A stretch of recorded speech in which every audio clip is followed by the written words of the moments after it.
So I'm not really going to go through the whys and wheres. I think we all get it now. I've already spoken about on stage. Things need to change. We need to be bringing together technology and people.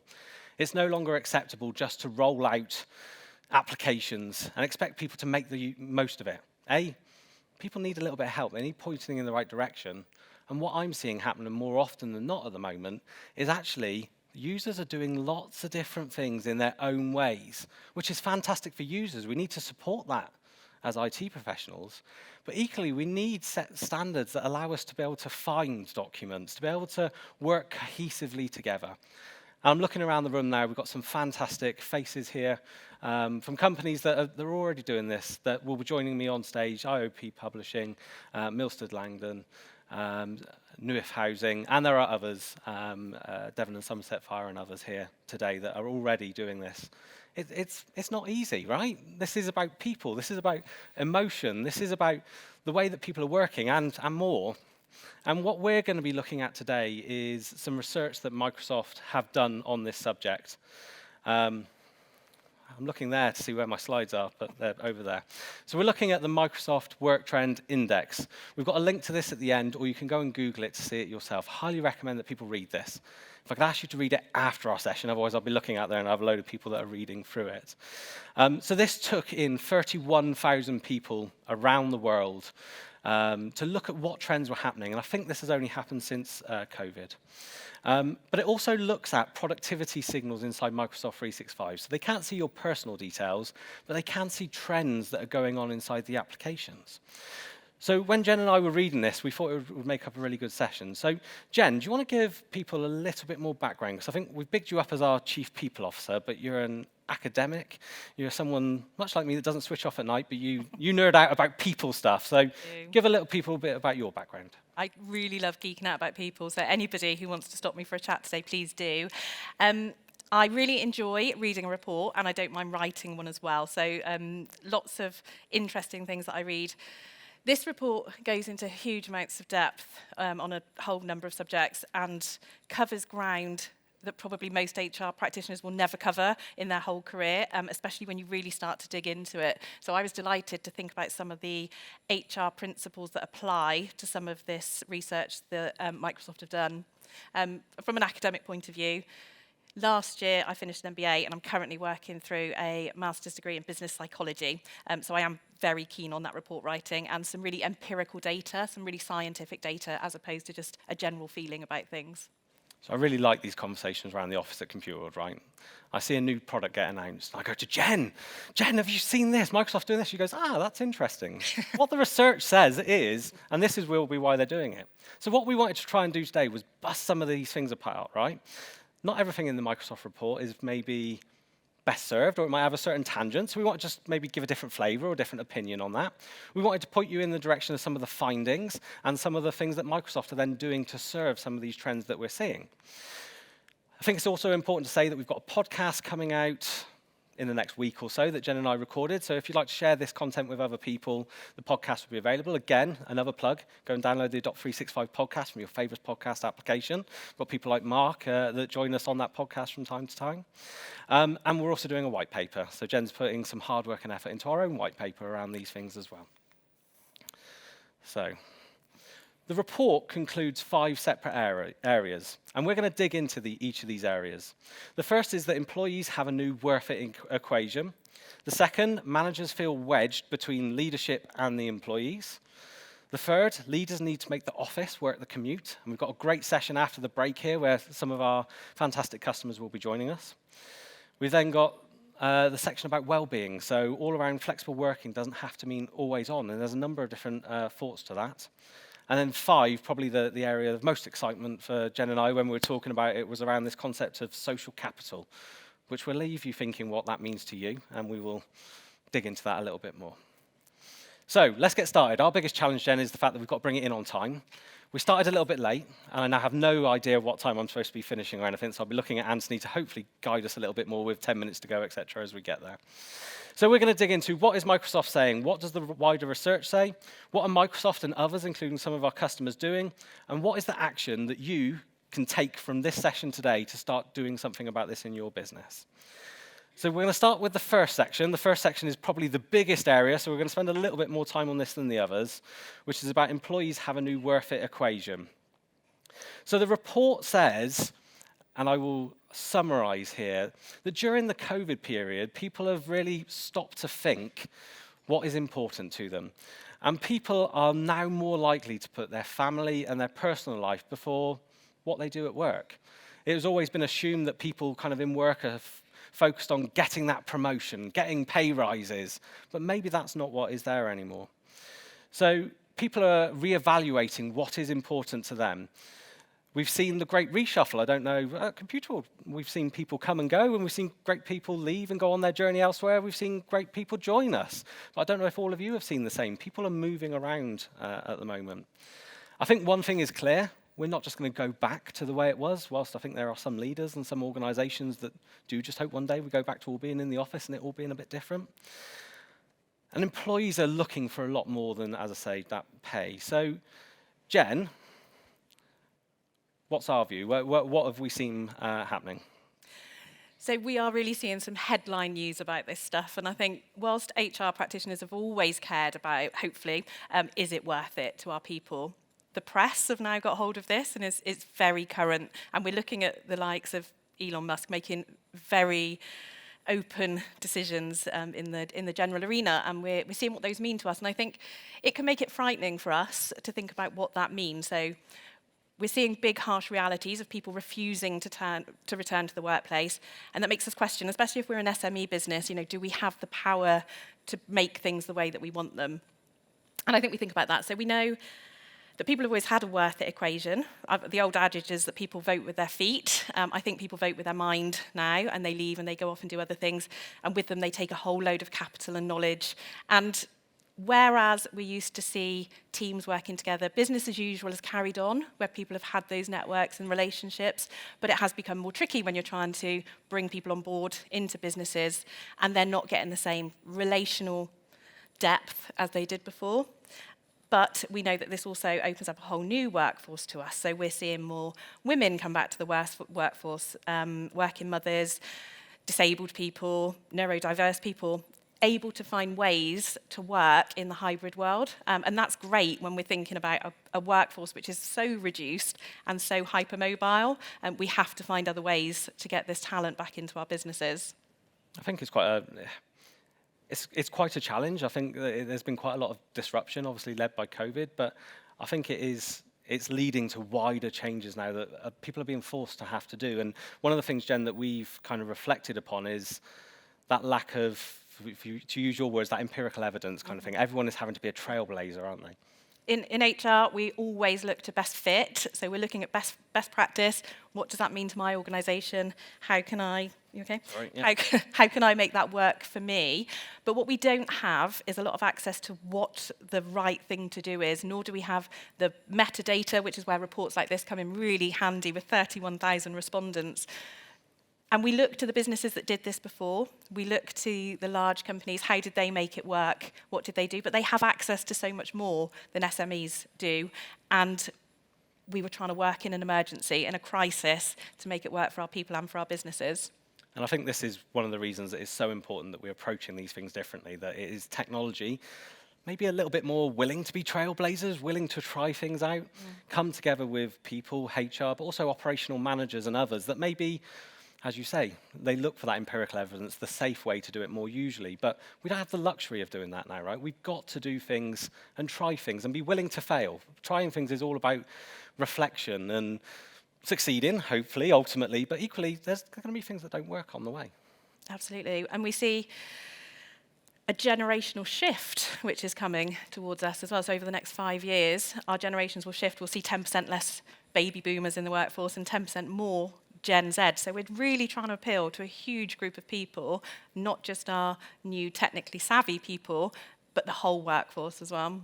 I think this is where we've got to have an eye on things like culture, and we'll come to that later on, but we also have to have awareness of how people like to work and want to work. But equally, we do have to tell people a little bit around this is how we work, but we've got to do it in a new way. We can't be, I've been in IT for a very long time, and 15 plus years ago, I would have locked someone's laptop down enough so they could only open Microsoft Word and do a couple of other things and block the majority of websites they could visit to, because that's how we used to manage IT back in the day. If I did that today, you'd pick up your iPad or your iPhone and just go and do it somewhere else. We've got to approach these things differently and bring people together on this journey. Yeah. So let's have a look at what Microsoft are doing in this space to encourage people when it comes to that worth it equation. The first thing that I think supported us through COVID, Microsoft Teams. I think as we went into COVID, Zoom was probably the leading platform when it came to online meetings and collaboration. Indeed, we are and were a Zoom partner. From our perspective, we saw Microsoft Teams catch up very quickly. And because it is that kind of common place where people are coming together to work, we are seeing that as becoming the common workplace. Yes, we have some of you in the room or the conference that may be using Google Workplace or other platforms, but we see 90+% of our customers who are standardizing on Microsoft 365. The biggest challenge I see around Microsoft 365 is I think everybody has these tools, has access to these tools, but there is a lack of commonality I see in lots of organizations, leading into everyone has that drawer in the kitchen, right, that you go to, and it's got a mixture of cables and a screwdriver and a fuse and a little box in it that you just don't know what it is, but you don't get rid of it. Microsoft Teams and Microsoft 365 can become a little bit like that. With everyone going off and doing their own thing, you end up with stuff all over the place. So we do need to kind of work with the teams, work with the employees to bring it back from that perspective. But Microsoft are going above and beyond that, and that's where Microsoft Viva comes into play. This is their employee experience platform that they've brought out that focuses on the areas on screen: insights and well-being, learning and development, purpose and alignment, culture and communication, knowledge and expertise. And there's some tools such as Yammer and SharePoint that are built into this that we will certainly be very used to. There'll be new tools in here like Viva Insights, Viva Goals, Viva Topics, that are all looking at the ways that your organization commutes. So this is all about the worth it equation. So the worth it equation leads to people wanting that flexibility, being able to work maybe different hours, work from different locations. The importance is that they're able to do that in such a way where you can come together and you can collaborate and you can be successful in what your role that you're doing and the way that the tools are able to support you with that. But one of the things that I want to point out is not everything has a technical solution, right?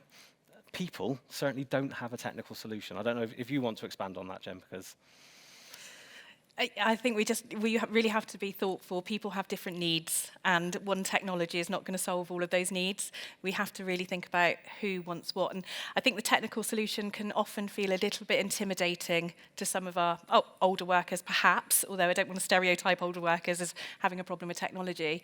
And I think we just really need to be quite thoughtful of the way that we present new platforms to people and help them to understand how it's the movement into a modern world. So we've made lots of shifts in that. A letter became an email became a Teams message. It's just helping people with that transition, remembering how we did this yesterday and then moving it towards the next stage. And I think the last thing on this, I think one of the sentiments that Jen and I have spoken about quite a lot is one of the ones that Anthony Charman, who will be speaking later, often says.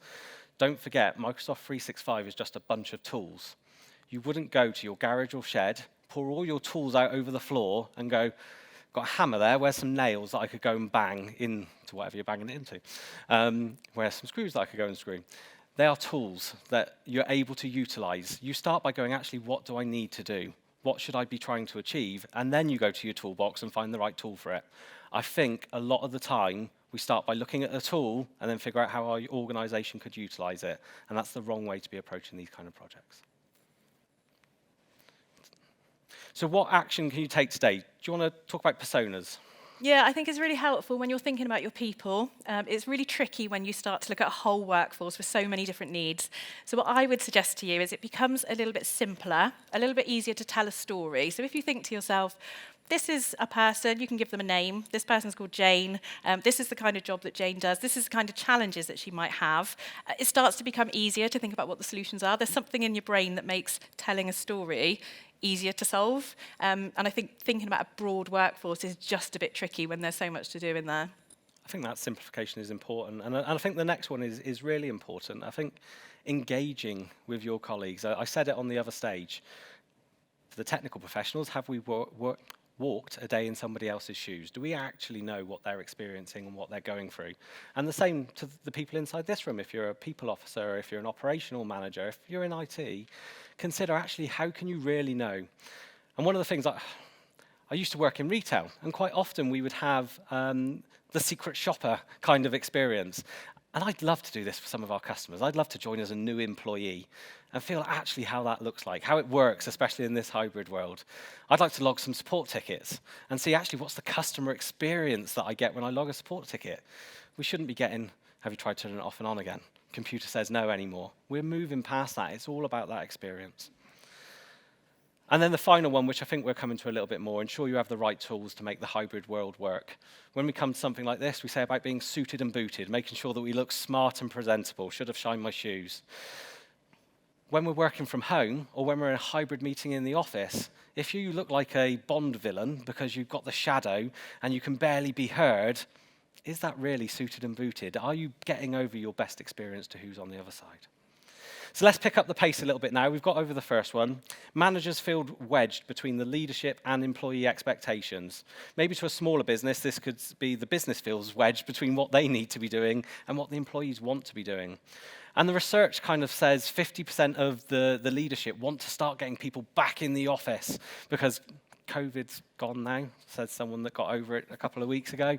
But we're moving on. Life is now moving from that perspective. But I think, is it 52% of employees say they want to work more hybrid? Now, this doesn't mean working from home anymore. Hybrid does mean hybrid. We are seeing people come back into the office. But I think this all comes down to me about productivity. And this is where the challenge arises. The business actually don't want bums on seats. There's no value to a business because someone is sat in a specific office location, unless you're spitting feathers at paying very high rent and not having many people sat there, but that doesn't serve the business. This comes down to expectations from leaders and managers that maybe people aren't being as productive as they could be at home. But then if you ask the employees the same question, they believe they're being more productive than they've ever been before. And Jen's got some really good insights on this that we'll come to in a moment. So, what does the research say, Jen, on this point? Yeah, so we asked our managers to send their people home and to carry on business as usual, but the CMI tell us that only 80% of our managers are accidental, which means that they're not trained, that they're promoted into the role and they've learned by experience. So we asked them to utilise the skills and knowledge that they had, which wasn't academic, and send their teams home.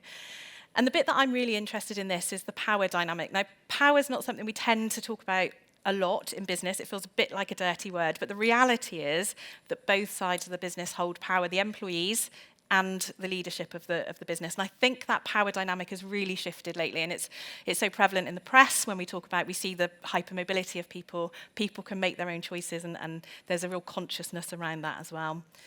And really what we all want is our people to be behind the business, and when they are, and when they're engaged, we know as HR practitioners that's where the really good stuff happens.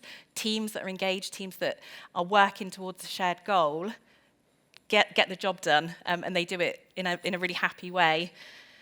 But one of the worries that I have about the hybrid world, and I've never yet seen a report that anybody said that they don't feel like they're as productive at home, I'm not sure anybody's really going to say that, is how we pass on the knowledge and the experience to our new joiners. And I think we're quite new into this, so we're not really understanding exactly what the impact is. But thinking about that experience, those relationships pre-COVID, they will continue, they will be good, but building those relationships in a post-COVID world when people are hybrid is really tricky. And I think previously when we were in an office and we were geographically near to people, we'd be sat near people who weren't in our teams, and we'd have different conversations. And now, as we bring people back to the office, those people, that creativity isn't there because we see our team all of the time. We're with them. We're lacking that conversation with some of our other peers, which is where I think some really good innovation has come from. But back to the managers, and my worry is that they're not particularly well equipped in all instances. They have a huge task on their hand, and I think they're facing the future with fear. So they see their teams leaving, they worry about what their team wants, they are wedged between the leadership position on something and their reality.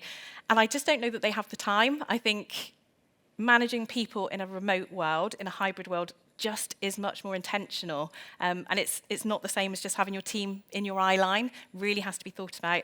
And I don't know that they have any more time today than they did pre-COVID, and I'm not sure where we're expecting them to find that. I think as a manager, that point about intention is really important, because it used to happen via osmosis a little bit, kind of thing. I used to sit with my team around me, and first of all, they come in the morning, and we do a bit of that social bit, that cultural bit. We talk about, I'm going to say football, but anyone knows me that I don't talk about football. Formula One. Or we talk about what we did with the families at the weekend, because we're all getting on a bit in my department now. We've all got young children. But you get that social bit. You create a culture. You know what it is. At lunchtime, you go, should we all bundle in everyone's car and go down the pub or go to Morrison's or whatever that would be? That culture kind of just naturally happened. It was part of what we did. The management and the learning and the knowledge sharing just happened organically, because people could see how I was on a call with a customer. We didn't have calls with customers. We went out and had meetings with customers, and they got to kind of experience that and see what it was. We spoke about problems we had together in a room. Now we've got to be intentional about that. As a manager, I have to make sure that I'm checking in with my team. Now, we've got things that work with my team that won't work with your teams, but they might. So every Tuesday, we have a social. First thing, Tuesday morning, I wouldn't say work is banned. We still talk about work a little bit, but we talk about the weekends, and we do that. And that works for my department. It won't work for a lot of your departments. People are different. Departments are different. We've got to have this intention to bring people together. And as Jen said, as a manager, I can no longer just do that in my day-to-day. I've got to make time for it to make sure that that happens. Anything else we want to be talking about on this piece? So it was around productivity, wasn't it, was the other piece. So the big challenge here was around that productivity, that actually it wasn't the fact that managers wanted people back in the office, it was a concern about productivity. And you've got a great, I'll let you share it about your thoughts and the research on productivity. It might be something you've come across before. There's a concept called Parkinson's law, which says the job takes as long as you have to do it. And I think it's a really interesting idea. I mean, I'm sure we've all been in that situation. And I do wonder if there's a particular driver of working around people. You see people working faster, you speed up, you take time out for a chat. It's quite a regulated thing that you do. And I think at home, people will consider that they're very productive. They will know that they're sat in the right place doing the work. I do wonder, though, I do question the reports and know if people go at the same pace as their colleagues in the office. Jen actually said this to me yesterday, because we should have gotten here at 7 o'clock last night to set up this conference. It was supposed to be finished by 10 or whatever it would have been. We got in here at 1 o'clock in the afternoon in the end, and still finished at 10. Jen straight away said, it's Parkinson's law, that. You could have done it a lot quicker, but hey, you had the time to be able to do it. Certainly my back and my joints didn't say that from our feeling. But I think one of the important things is we need to come to a commonality in terms of what needs to be achieved and how it needs to be achieved. And that needs to almost feed into that cultural piece as well. And I'm not sure if this goes in this section, but we'll talk about it now anyway. So this is about having a common purpose as a business, where everyone in the organization knows how their role is feeding into that purpose and how they are about to go and achieve that.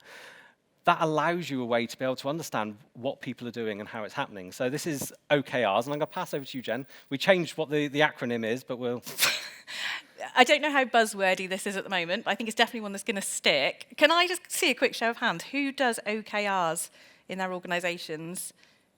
Yeah, it is still quite new, I think. So it stands for Objectives and Key Results. So there's nothing in there that we don't do already, but it is having that alignment to the organisational goal. So we say, this is the organisational goal, this is how you play your part in it, and that then cascades down into our KPIs. So these are the behaviours, these are the things that I do to make that goal happen.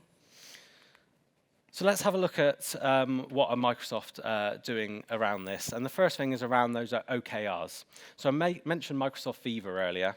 Microsoft Viva has a product called Microsoft Viva Goals. Now, the first thing about Microsoft Viva is there are some components that are part of your Microsoft 365 subscription.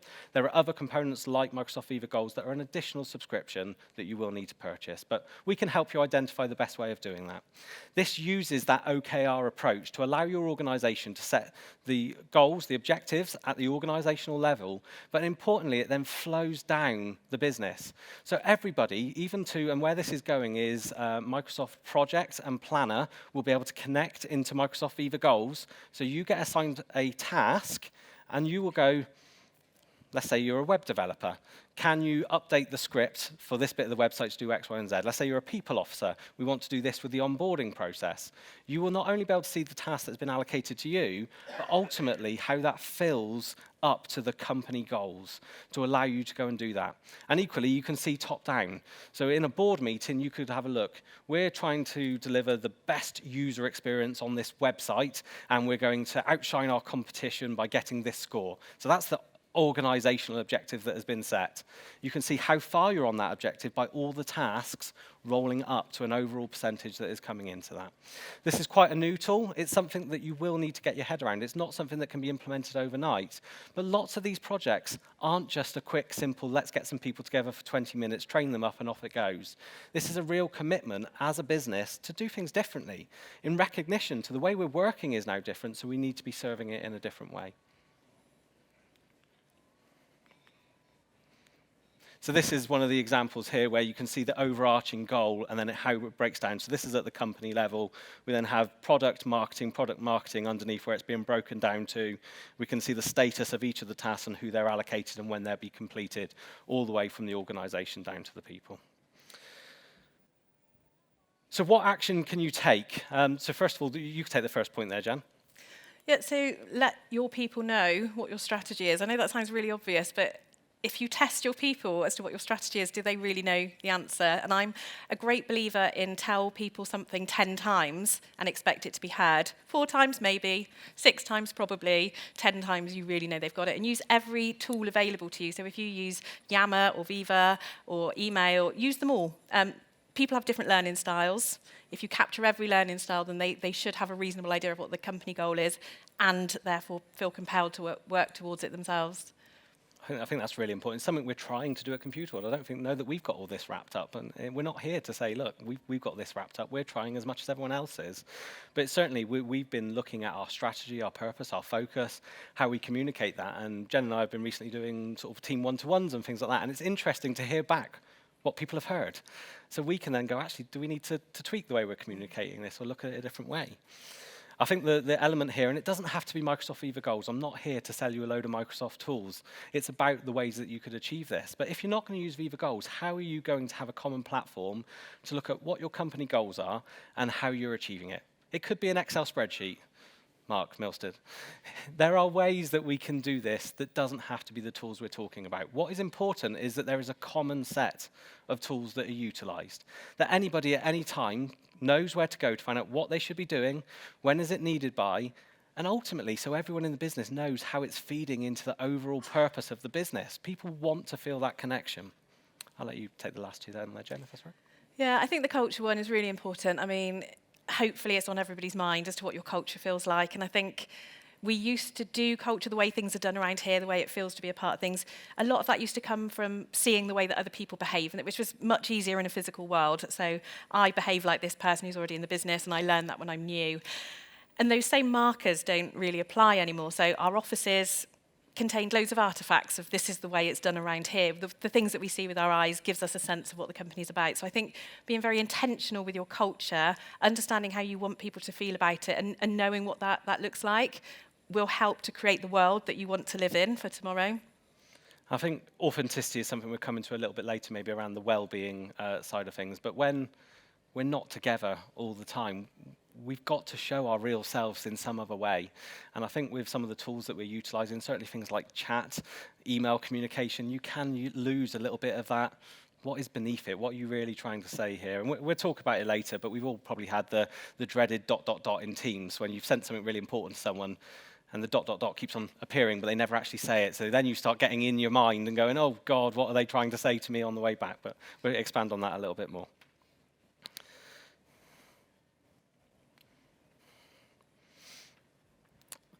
Leaders need to make the office worth the commute. So we're not going to dig into this too much because we've got a great session later from 3 of our customers that have completely redesigned their workspaces.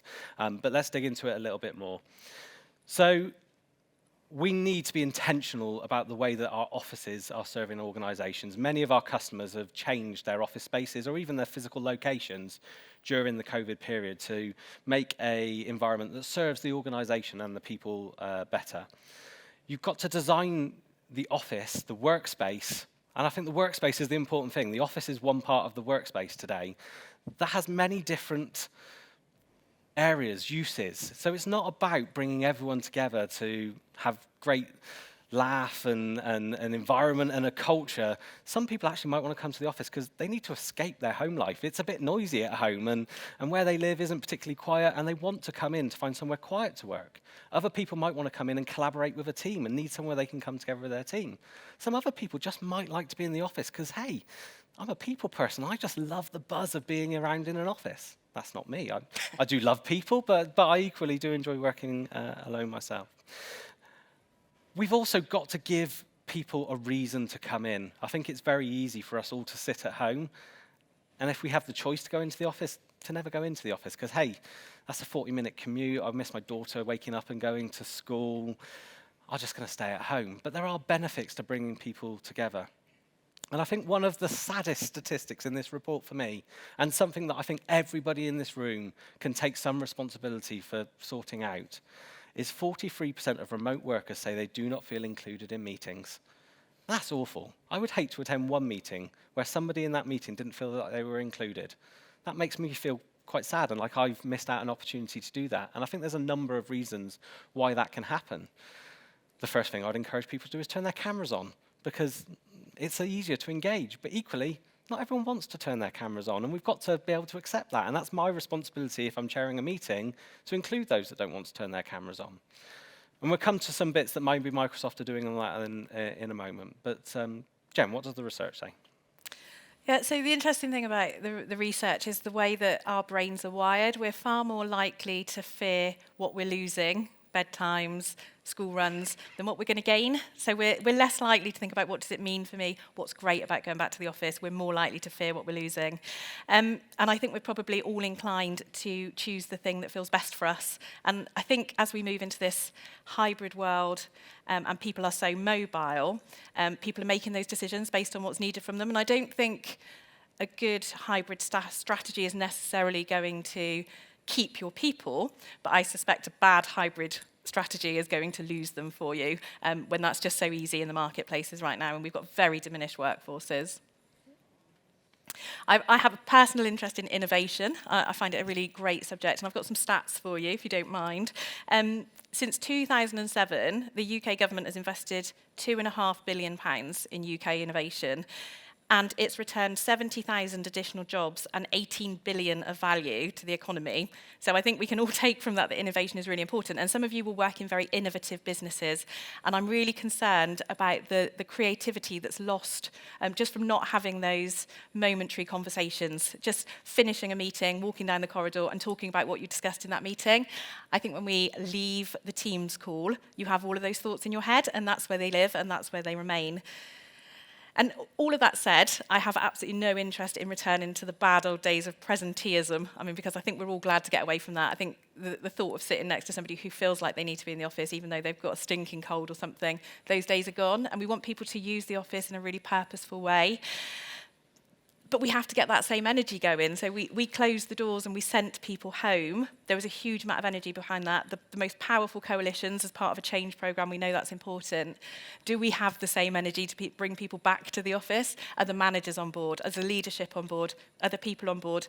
I don't feel that the same energy is there, so we're going to have to go about this in a different way if we want our people back. And I suspect that's a lot about education and helping people to understand the business impacts that are being created by the loss of that innovation. We've flipped to being far more progressive by way of our practices, and that's been a real defining factor in the success of businesses. I think to turn back on that progressive front is going to pull us back. So we have to be really intentional and making sure that we're doing the right things for the business. And I think innovation is going to be an absolute competitive factor for the future. I think as a department that is responsible for selecting our products and packaging them to come back to our customers and marketing them and things like that, I think that is one of the biggest challenges that we have. How can we be truly collaborative and innovative remotely with the tools that we have? And there's certainly tools that we have here today that do help us. Microsoft Teams helps to a certain extent.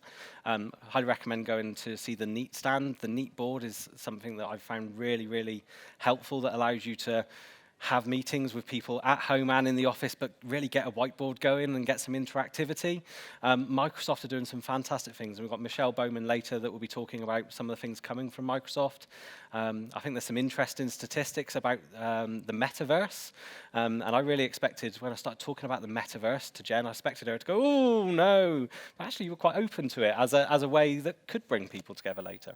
Yeah, I mean, I was thinking about the metaverse probably 15 years ago, which is weird because it's not really necessarily my field. But I was thinking back then, there were some platforms that companies could use. They could buy commercial space and what it meant to people to come together virtually. And at the time, it wasn't quite there. People didn't understand what it meant. So for it to now be in the big players' eye line is really interesting to me, and thinking about how we create the real life, as best we can, scenario in a virtual world. And I think there's some stats in the report which I highly recommend you read. And again, I expected them to be quite low. I asked the whole business, how open to the metaverse would you be as a way to collaborate and innovate? I expected it to be quite a low figure, because I think me as a techie, I'm like, yeah, I'll give that a go. I'll put a headset on, I'll walk around, look like a bit of an idiot, bump into the walls and try and pretend I'm in a different space. But actually, I think it was over 50% or higher in terms of people that were willing to actually give it a go, see if they would help them. And Microsoft are doing some fantastic things with, I think it's called Mesh technology there that I'm sure will be discussed a little bit later. So anything else, Jen, that you want to conclude on that before I go on to Microsoft side of things? I think we're all good. So if we look at what Microsoft and others are doing in this space, it's going to skip Do you want me to four press the slides. button? There we go. It's this slide I've got. See, here we go. I'm clicking through videos and all sorts now. 1 second.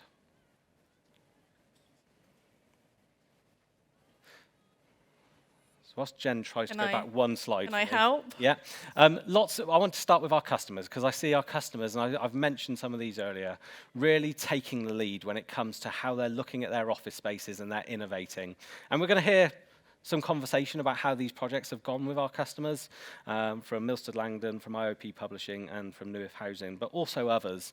And they're reimagining the space that they've got. And there's some fantastic examples here. I mean, I'd be happy to call most of these places my home rather than my office. And it is about creating a home away from home. I went to the fantastic opening of IOP Publishing's new office space. I think this one down here and up there the other day. And the first thing Sam said to me is, well, actually, you don't come into the reception, you come into the kitchen, because that's like the heart of the home, right? That's where you come into, you can grab something to drink, grab something to eat. And the next place you go into is the lounge. And if you just want to come in, put your headset on, grab your laptop, and slouch in a sofa for the whole day, come into the office and do that. It's here for you to do that. And it was a really different approach. And they've got things like these pyramids on their desks, so every single space gives people the opportunity to feedback what was good, what was bad, what could we change, what ideas have you got? And these, for me, are really innovative ideas that actually are completely changing the face of the office and how it serves you. But I think, and we're going to come to lots more on the office later, so we'll have that good discussion later. Microsoft are doing lots in this space as well. We'll see if the video plays. But the workspace now is a lot more than the office alone. I don't know if you can hover over the video and it might play. If not, the cloud might have let us down. But the workspace now is a lot different. You've got to think about the office is just one of the places you can go to work, whereas the workspace is everything from where you sit at home at work to what is in the middle and the meeting experiences that you're getting to what happens in the meeting rooms and when you're out and about. These are now the workspace. The office is just a location that people can choose to go to. So this is where Microsoft is completely rethinking the meeting experience. What you've got today is only a small part of what Microsoft and others are working on moving forwards. So some of the things that I've seen and are also in the report are around how we bring people together. And you already heard me on the stage talk about the fantastic work that IOP Publishing have done to communicate and talk about internally how people work when as a team you want to come in and work together, and when as a team actually it's okay to be at home. So maybe you kind of go, look, we do this thing and we're really collaborative, and we'd really like everyone to come into the office when we do that collaborative thing, because this is the value we can see as a team. There might be other things where we go, look, During the day, you could start any time between 7 and 11 o'clock. There's that flexibility if you need to pick up the kids. It's what works for your teams and your organization. So I wanted to call out IOP Publishing because they were one of the first people that I saw that really kind of listened to the employees and went, look, there's a change happening here. It isn't that everyone's working from home. Some people want to come back in. Let's talk about this thing and let's document it as a company rather than it being top down. Everyone needs to come back into the office. But Microsoft are also talking about a very similar concept in these reports and recommend that you scan the QR code on screen. It will take you to a sample team agreement that you can utilize. I will make sure that you get copies of this as well if you can't get it up quick enough, and I move on from there. But this is just an example as one of the things that you can do as a team, because this probably changes from team to team inside your organization, to talk about how do you work and how do you come together. The link to that can also be found in the report as well, so if you don't grab it and you miss the link from me, you will be able to see that in the report. So what action can you take? Do you want to take the lead on this, Jen, and then I'll... Yeah, I think you can't be too broad brush about it. I think you need to think about the sections of your organisation and who needs what from you, and be very purposeful about the way that you design the office space for work. We at Computer World, I talk about our office space being our church, not from a necessarily religious point of view, but much more it's a place you go to be around like-minded people with the best tools to do the job, close to the action. And I think it's about having that purpose for why you're bringing people back to the office, because if you don't have a good purpose, people will see straight through it, and they won't want to engage with the return to the office space. I think it's really nice to have spaces that are fit for purpose, having those comfy areas. When you're at home, you're thinking about where can I work, what do I want to do? If you're reading something, you're probably not sat at your desk, you might be in an armchair. So creating those similar homes from homes, I think, is a really nice way to design your workspaces. But think more than just your office. You can go away, and this is an area that I see as being a big challenge. Think about your virtual meetings. The amount of meetings that I still hear that are happening that haven't got agendas sent out beforehand. They don't have people in as optional on a meeting, and too many people. How many meetings happen that could be a quick phone call and things like that? I recommend as a company creating a bit of an etiquette for actually how do meetings happen inside your organization. Can we have the cameras on if at all possible? And I see this at Computer World. There's some departments that you join a meeting and everyone's camera's on. There's other departments I join and I'm the only person with the camera on. You need to think about the context that you're having a meeting, and I appreciate there will be people that just simply don't feel comfortable or aren't able to turn their cameras on, maybe due to how they work or the technology they've got. But I actually had a company trying to sell me some of their services recently, and they contacted me over a number of weeks and months to try and grab my attention, and finally booked a meeting with me. I joined the meeting, and I got 2 black screens on there. And they spoke at me for an hour and a half with no slides on screen, no faces on screen. I turned my camera off halfway through the meeting. I felt rude, so I turned it back on again. So I'm just sat there nodding and smiling. I created no personal connection. They say people buy from people. I don't know if I'm buying from people or a robot at that point, kind of thing. We need to think about the context that we're in. We also do need to take people's kind of personal preferences into use. And again, I think some of the avatar-based technology Microsoft are working on may create a bridge around some of that. Do you want to take the next point, inclusivity? Yeah, I think that's it. It's thinking about what do people need, what is their reality, and what does that look like for them. I always ask people to turn their camera on when I feel like I can, but I also know that I'm asking something of them if they haven't volunteered that. But the reason why it's important to me is because I understand body language and how much of verbal communication being only 7% of the message that we receive, 55% of body language being related to, of messaging being related to the body language that it comes from. If I'm having a conversation with somebody, I kind of want to see their face, the way that they emotionally respond to it, and that's part of my business as working with people. So I think we've gone through the elements that are on here. I'm going to click on to the next section. Click the button. Oh, no, it is there. So flexible working doesn't have to mean always on. I think you've probably got the worst 2 presenters on this subject on stage, because I think both of us are people that are guilty of being on quite often and not switching off. Is also our hobby, though. It is our hobby. So yeah, Jen loves peopling, and I love technology. So where do we draw the line between day and evening kind of thing? It's one of those difficult subjects. So what does the report say? So we're doing some things to look after our well-being ourselves, and Microsoft is seeing this. We're seeing an increase in shorter meetings. I don't know if that's a good or a bad thing. I probably used to have 5 or 6 meetings a week at most when we were pre-COVID. I probably have 30 to 40 meetings a week now, post-COVID. I'm always on. I don't ever kind of get the time to switch off. But we are seeing even those shorter meetings, the quick 15-minute meetings to catch up with people. And I think they're kind of replacing the water cooler moments that we would used to be. But you have to be intentional about it. I can't just bump into someone. I've got to call them or put it in their calendar. The productivity patterns in Outlook that Microsoft are able to see more people booking lunch breaks, which I think is fantastic.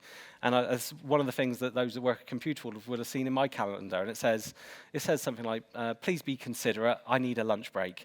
And this was because at the start of COVID, when everyone was scrabbling to keep our businesses going, I was getting back-to-back meetings booked in. No gap, because I didn't need to commute from A to B anymore. And hey, Barry doesn't need a lunch, that's an optional bit in his calendar, right? I think people are now starting to take control of their own calendars a little bit. I am guilty of sneaking the old annual leave day in my calendar. That isn't really an annual leave day. It's something that I just need a day to get on with some stuff, and I put it in my calendar. Hopefully no one from Computer World heard that. When I'm on annual leave, I'm always on annual leave.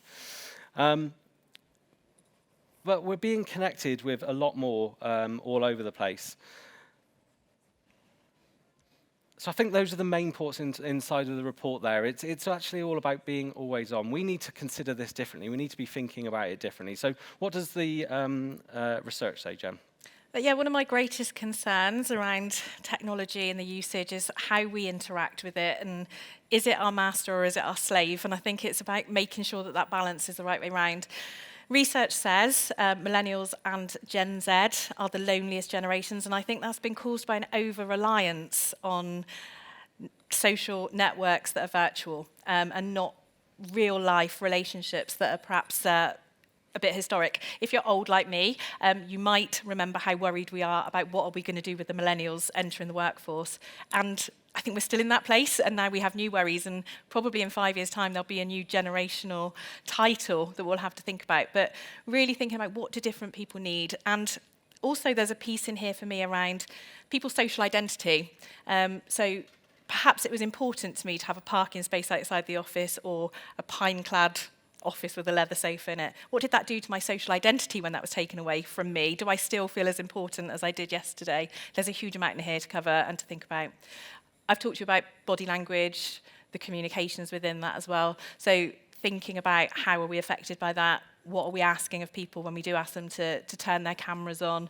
But that point about our technology, there's a physiological response to the way that we hear the pings of our mobile phones. I mean, we're never far away from our technology in one shape or form. So thinking about how do you feel when you're pinged, do you hold your breath, do you have an increased heart rate? There's an actual physiological response going on here, and you need to be very mindful of it. And when you become mindful of it, it helps you to understand what do I need from my technology, and I rule it, it doesn't rule me. No, I think that's always going to be my way. Humans should use technology, not be indebted to it.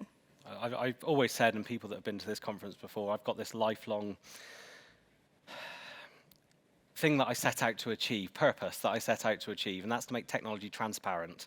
That doesn't mean that it's like some of these films where you can see through the screen and it looks cool. It's actually, I think people shouldn't have to think about technology, and when I've achieved my life goal, it will be that it just comes naturally and it's able to serve us how we want to consume it. Even stood here while presenting, whilst my phone is on flight mode, because I've put it on today, I've received a telephone call on my Apple Watch from someone trying to chase me to buy something kind of thing. We're constantly being kind of hounded and pinged. And I think we also need to take a responsibility of how our own actions will affect each other's. To me, I'm a mental health first aider. Jen is a peopler. We all care about how people feel and how they're responding. And I think we can all very easily send an email at 10 o'clock at the night because, hey, that was serving me well. I was getting some work done. It allowed me to spend some time with my daughter earlier. She's gone to bed now. So I'm going to send some emails at 10 o'clock. Mike had checked off for the day, wasn't worrying about anything, and I sent him an email, which was maybe a little bit more stern than it should have been. He's now panicking about it all weekend because it was a Friday. we've got to think about the ramifications of the actions that we can have. And there's technology that is available to support us with this. So what is Microsoft doing in this space? The first thing, which hopefully everybody here has seen, is Microsoft Viva Insights. And I think Megan might be doing a short demonstration of this later after Nick Elston's session.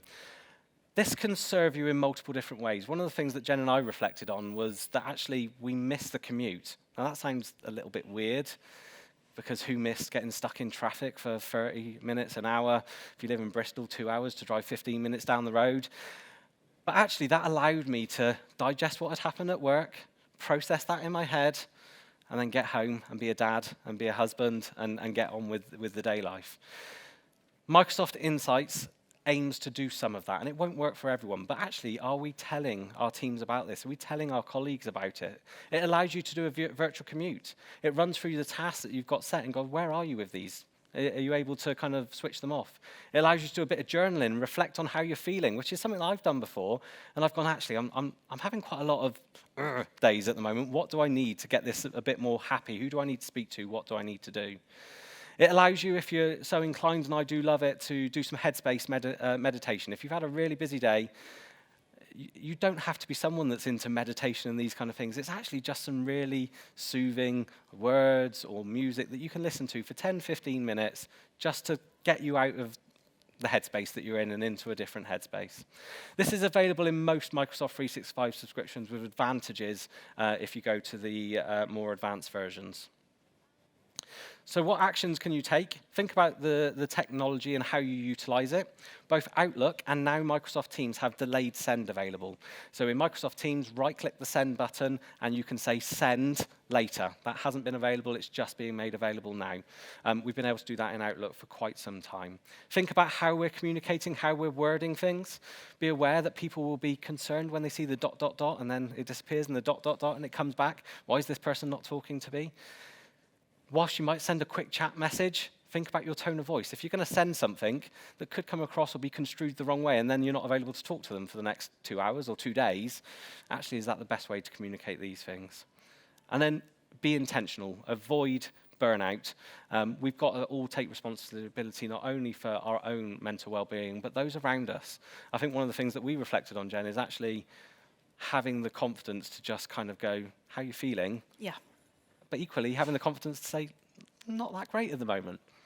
Yeah, I mean, it's the thing, I think, computers aren't very good at this. There's no algorithm, as far as I know, that can tell if you're not feeling okay. So it's the asking the question, how are you? I'm okay. How are you really? And really digging deep beneath the layers of politeness, I think. And I think organisations need to get comfortable with this. People need to get comfortable with this. I don't think it comes naturally to everyone. I'm someone that feels quite comfortable. I wear my emotions on my sleeve, which I think is good, but equally it can be bad. But equally there are some people that just don't like to talk about it. I think sharing, I'm struggling a little bit with this, is something that is very healthy and that we should be encouraged to do. So the last bit is about rebuilding social capital. So this is all around culture and how we create culture in a hybrid world. As we're coming towards the end, Jen, do you just want to elaborate on what social capital is and what does the research show?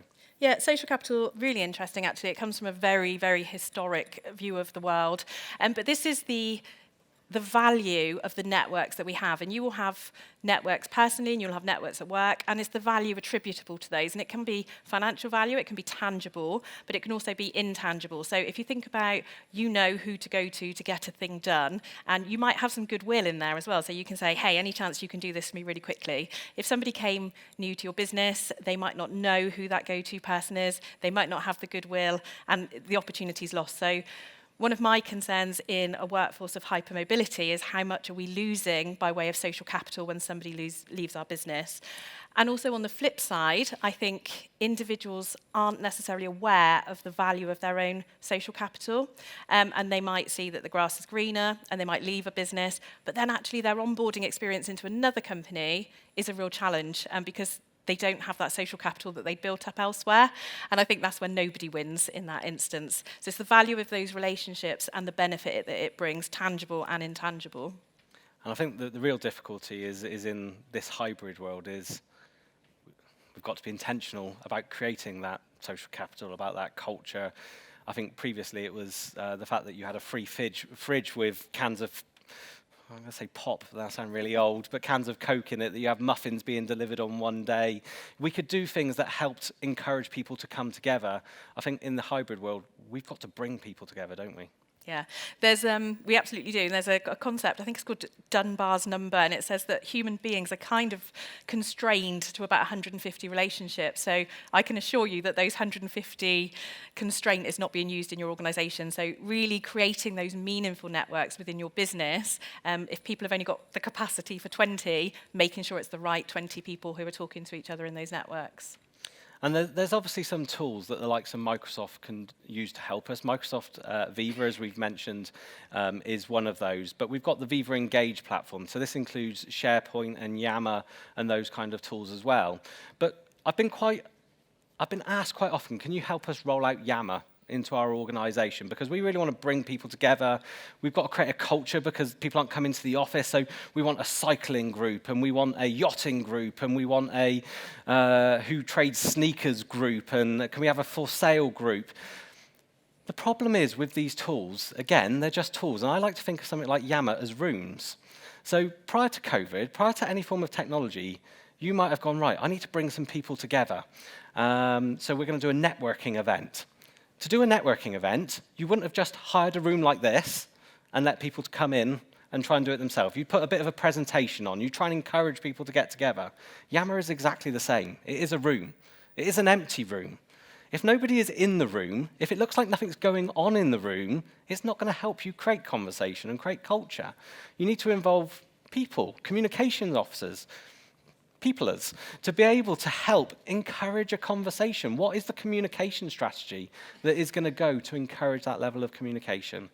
So certainly Viva Engage is a fantastic tool, and I've seen it work very well, sparking really good conversations. I've equally seen it completely fail, because all that ends up happening is the technology has been deployed, and that's where it stops. It isn't then utilised. It doesn't come into the company culture to utilise it. I think we're very good at Computer World with using it to celebrate success. But outside of that, we've got different kind of little team groups and things like that work for us, don't we? It's quite nice for us. I don't know if you've used Yammer, but it helps you with broadening your comms channels. So you can use Yammer and it can populate to Outlook. So we can say things in more than one way, and we can populate straight to Teams message as well. So in that, telling people something 10 times, you're probably 3 ways there already.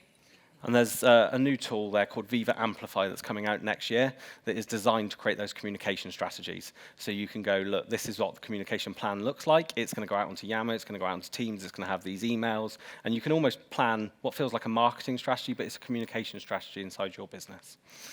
So what are some of the actions to take? Do you want to take the first one on there, Jem?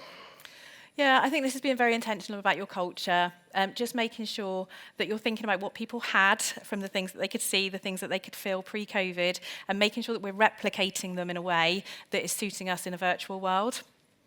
I think the one that I want to pick on here is about creating a team of champions, and I know some of you in this room have got those champions. But these are people, maybe it's those of you in the room, that are willing to kind of work together, that want to see a success, that are going to be part of driving that change inside of the business. But it's find out what works for your organization. This isn't easy. This isn't going to happen overnight. This is going to take intention and people coming together to go and do that. Any final points on this slide before we just do a wrap-up? No, I think we're good. So, there were 5 areas in summary: the worth it equation, employees versus leaders looking at productivity. We've got to make the office work the commute, not the compute. Flexible work doesn't have to mean always on, and rebuilding social capital in the hybrid world. So we've got to think differently. The world has changed. It's not going to go back, and we've got to, I think, really be intentional with what we're doing. Do you want to talk briefly about re-recruiting employees and re-engaging? We geeked out about this probably for about an hour, which we've got about 30 seconds. I'll be quicker, I promise. I think this is very much, we're giving an experience now to our people as they come on board, and we're making sure that we're very intentional about the way that we do that. We're telling them about our culture because they don't have the same accessibility. Actually, I think it's worth the effort to go back and do the same activity for our legacy teams as well. So giving them the exact same exposure as our new people coming on board. We've got great materials, we've got great insights, we've got great material. Let's give it to the whole team and make sure everybody's coming from the same direction. And the final one there is reconsider the role of the office and the workspace in what you're doing. So I think that's what Jen and I have for today. We'll pass back to Anthony. First of all, round of applause for Jen for joining me today. I really do appreciate it. Okay.